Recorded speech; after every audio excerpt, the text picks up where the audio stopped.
Merci Aziz d'avoir accepté cette interview que nous te proposons de réaliser dans le cadre de l'association Le Champ de tous les possibles.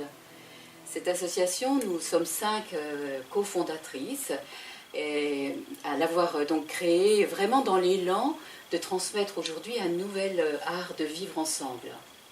Et nous voilà rassemblés autour de toi au Maroc dans le cadre de ce stage de dynamique matricielle que tu animes.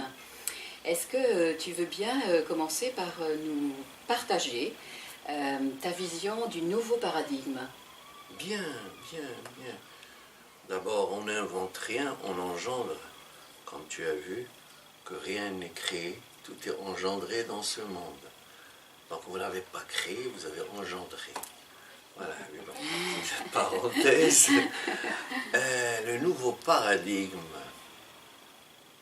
Comment définir le nouveau paradigme? On peut dire d'une façon simple, sans rentrer dans les structures un petit peu scientifiques, on peut assimiler le paradigme au référentiel, le nouveau référentiel.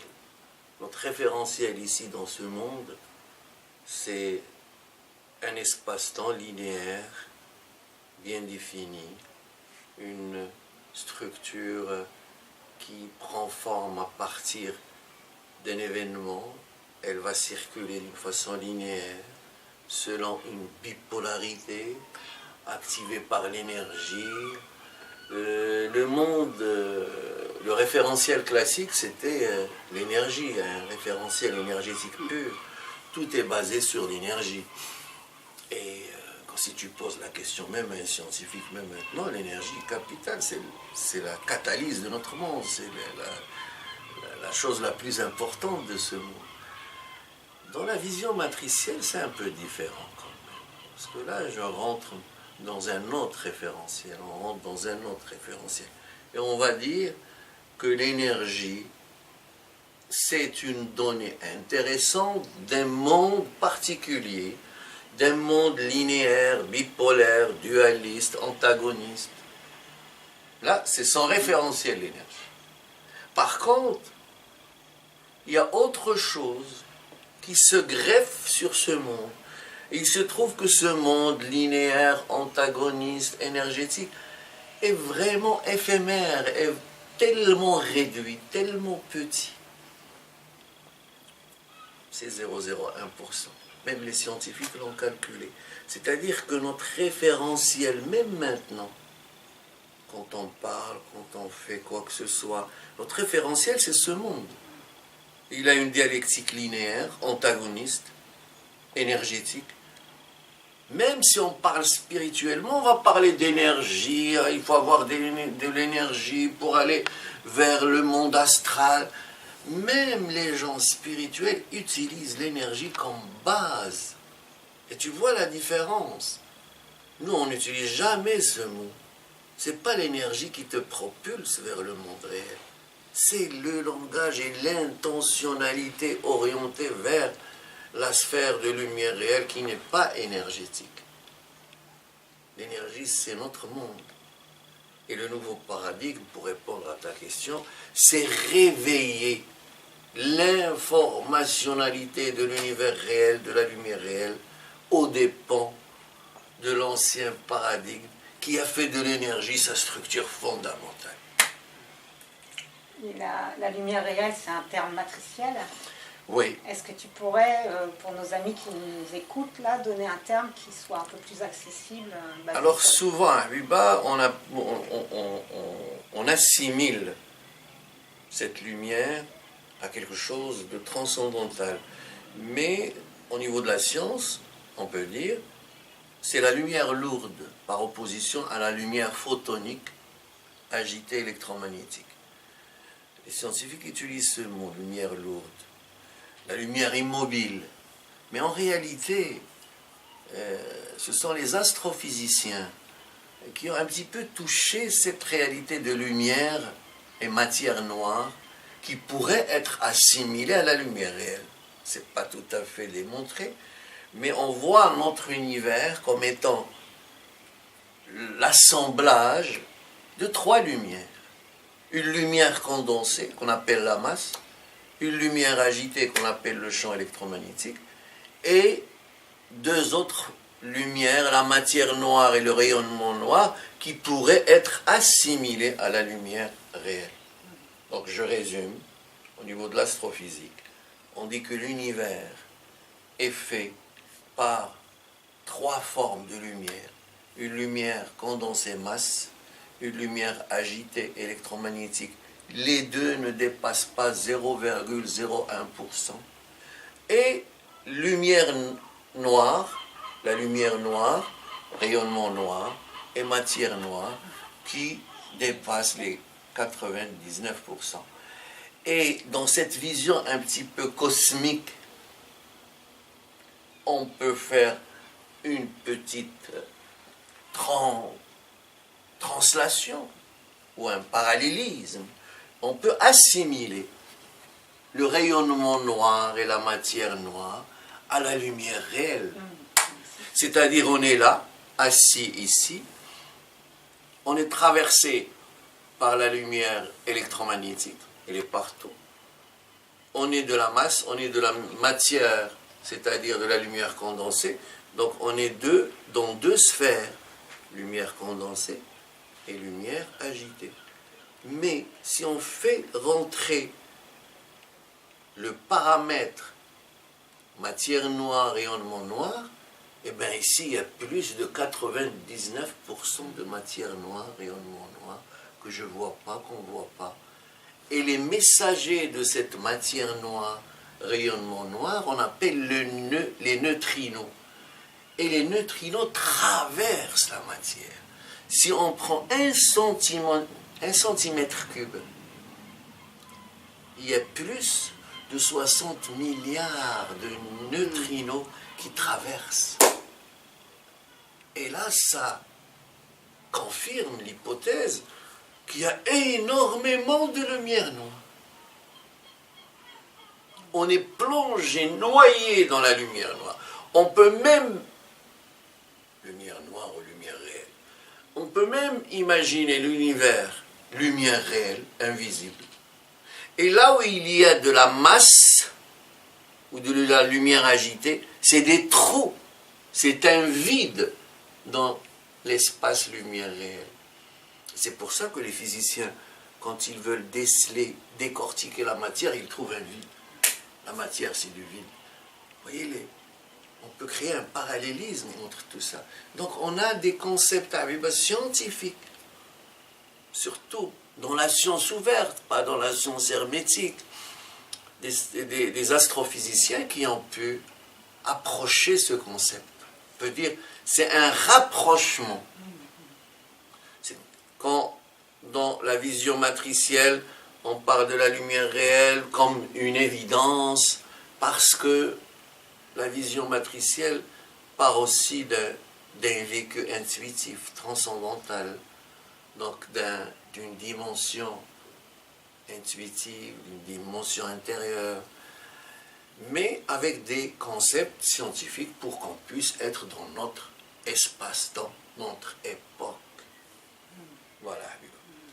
Donc, si j'ai bien compris, en fait, l'approche matricielle nous donne des outils pour réveiller notre réceptivité à cette matière noire, à cette lumière réelle, pour ensuite être capable de fonctionner avec, ce qui nous offre des potentiels extraordinaires. Exactement. Et tu nous propulses dans des espaces qui sont incroyables. Eh bien voilà, tout à fait, Aviva. C'est vraiment des espaces. En plus, ce qui est beau dans cette vision, c'est qu'on ne va pas mettre de l'ésotérisme. Et vous avez vu comment je suis parfois un petit peu particulier par rapport aux gens qui vont voyager dans l'ésotérisme. Là, je canalise un peu, vous avez vu. Ah, c'est bien, mais. J'utilise cette phrase un peu. C'est bien, mais. L'ésotérisme doit être connecté à notre espace-temps. Il doit céder certains concepts métaphysiques aux dépens des concepts scientifiques. On a besoin de ça. C'est-à-dire une approche qui va créer une dimension transcendantale et une dimension scientifique. et créer des ponts entre les deux. Et on se trouve justement à l'intérieur des deux. On vit une époque scientifique où l'informatique est partout, Internet, le quantique est partout. Donc il faut que notre langage soit compatible avec tout ça. Et on ne va pas utiliser des concepts d'il y a 2000 ans pour approcher notre vécu et notre réalité actuelle. Donc utiliser un langage adapté, une ouverture adaptée, une transcendance adaptée. Les trois, c'est ce que j'appelle actualiser une tradition. Voilà, Luba. Et ça, c'est vraiment un élément essentiel dans ton approche, que cette actualisation. Ah bah c'est la base. Et vous avez vu ce matin, comme j'étais heureux d'apprendre, et je le savais, cette dame qui est professeure de yoga, qui prend les mantras, qui travaille, qui actualise avec les sons, les résonateurs soufis, elle trouve, elle m'a dit, c'est magnifique, le changement. Parce que l'actualisation, c'est quoi? C'est prendre une chose du passé, créer un lavage, faire un lavage, transformer une donnée du passé, la rendre compatible avec le présent. Et puisque le présent qui est réellement actif, donc on a besoin d'alchimiser le passé, de transcender le passé, de le transformer, de l'actualiser. Si tu aimes une tradition, tu as une affinité par rapport à une tradition kabbalistique, chrétienne, soufie, hindouiste, tu aimes et tu sens par intuition, il y a quelque chose, tu dois l'actualiser. Autrement, tu vas vivre dans un passé. C'est pour ça que quand tu prends un livre et tu veux appliquer la méthode dans un livre, c'est ce qu'on appelle le savoir livresque. Il ne peut pas te propulser dans la transcendance. Le savoir livresque, c'est du passé. Il peut te mettre en résonance avec un passé. Par contre, si tu lâches le livre, tu rentres dans ta résonance, tu peux utiliser quelques concepts de ce livre, mais tu vas les mettre dans ta structure actualisée, actualisante. Là, tu vas vivre l'impulsion de la connaissance et non pas du savoir. Et donc, à ce sujet, Joël et moi faisons partie de ta première promotion d'être de guidance. Tu peux nous parler un peu plus de cette formation Alors, cette formation, c'était la première qu'on a organisée. D'ailleurs, c'était une grande fête de l'intégration, à travers les sutras, C'était vraiment pour moi quelque chose de magnifique. Et ça m'a apporté beaucoup d'ouverture. Quand j'ai partagé ces sutras, ces outils, cette nouvelle dimension, cette nouvelle vision, c'était quelque chose de magnifique. En plus, un être de guidance, pour moi, c'est un être qui va symboliser ce passage, qui va actualiser la tradition en permanence. Il est dans la guidance. Dans sa conscience, il va prendre, il va transformer et il va émettre. Il devient un récepteur, transformateur, émetteur. C'est ça la guidance. Et puisque notre physiologie est dans la guidance, si tu prends n'importe quelle cellule, elle est réceptrice, transformatrice et émettrice.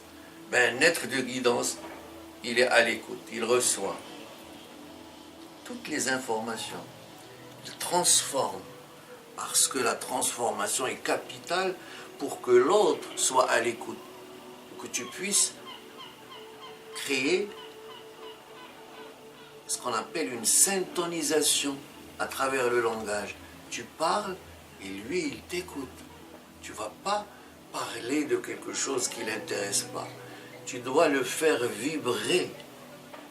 C'est ça la transformation. Tu vas le faire vibrer selon une écoute particulière, à tel point que cette écoute va propulser de la transcendance au sein du langage. Et après, tu deviens un émetteur. Là où tu vas pouvoir partager sans vouloir convaincre. Celui qui est dans la guidance, il n'est pas dans le fait de convaincre. Ce n'est pas une énergie. C'est tu émets une information. Et après, même sans parler, par ta simple présence, tu vas pouvoir propulser cela. Magnifique. Hein? Vraiment, c'est une belle aventure. Hein? J'étais hésitant au départ, mais après j'ai dit, on va ouvrir à tout le monde. Magnifique. Et c'est pas un système pyramidal. Quand je forme un être de guidance, il est libre. Il n'y a plus de reliance matière, il y a une reliance spirituelle, de respect, de transcendance. C'est pas comme ceux qui forment selon certaines écoles, il y a toujours un compte à rendre au niveau matière, au niveau truc. Non, viva. Chacun est libre. Et c'est ça ce qui est beau. Après, il augmente son potentiel confiance en lui, il partage, il est dans l'ouverture, dans l'élan. Magnifique. C'est ça que j'apprécie beaucoup, c'est qu'en fait, ce que tu nous suggères, hein, c'est de greffer l'approche matricielle sur les outils que nous avons déjà. Ce qui fait que tu formes autant d'êtres de guidance que nous sommes, et on peut s'exprimer dans notre individualité en toute liberté. Et ça, c'est fabuleux, parce que les outils que tu nous propulses sont d'une efficacité formidable. Et pour autant, on ne fait pas du copier-coller d'approche matricielle. Tout à fait. On reste vraiment nous-mêmes à l'écoute intérieure de ce qui doit naître. J'ai trouvé un grand plaisir à lire pas mal de mémoires, de résumés, où ils ont mis leur spécificité, leur personnalité. Magnifique. Chacun a résumé selon sa tendance, sa vision. C'est de la beauté, c'est la diversité. C'est cet grand aspect hétérogène qui symbolise la vie, la diversité et l'hétérogène. Merci beaucoup. Merci mes amis, merci. Merci.